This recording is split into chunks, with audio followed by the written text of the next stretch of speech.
everyone, I'm Dr. St. George. I'm in our sim center today, and I thought I'd just do a quick video testing out the new TrueCorp AirSIM X that we got. One of the things I like to do is always test out all the various Airway trainers that we have, just in terms of ease of use, difficulty, pluses and minuses, because it really helps to decide, who you're going to deploy this to. Is it going to be beginners? Is it going to be more advanced Airway practitioners? So right off the bat, I think this mannequin probably is going to be a little difficult to intubate. It's got the rubberized skin, and it's got a very small mouth, and it's quite tight, so distracting the jaw is difficult. And so I've put a little bolster to try to get it a little bit more into a sniffing position. When I tried to put it in a full sniffing position earlier, the mannequin just kind of fully flexed the neck, so that didn't really work. So I'm just going to put a little support under the neck here to keep it from flexing forward. And I'm going to start off with some video laryngoscopy. I'm going to use GlideScope Mach 3 blade, and I'm going to just try it with the bougie first, just see if I can do it just with the bougie.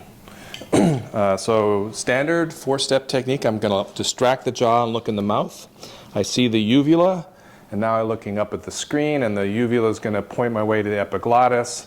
And I can see right there the tip of the epiglottis comes easily into view on this mannequin with not that deep an insertion.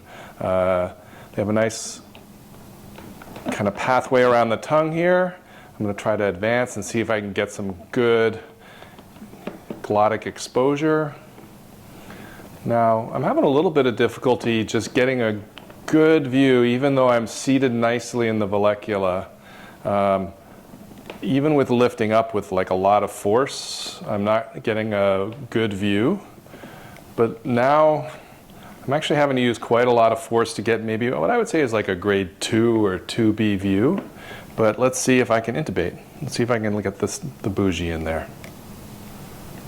All right, so I was able to pass the bougie okay. Okay, so this mannequin I would say is not the hardest, but it's definitely not the easiest. So I would say that if you're going to use this mannequin for training, I would use it for novices and maybe intermediate, early intermediate. You could probably use, and then even for more advanced practitioners, you can actually inflate the tongue here and make it even harder to get to navigate around it. So this mannequin, I would put it in the moderately difficult to difficult range. Not the most difficult, but certainly not for beginners. All right, hope this is helpful. Thanks very much.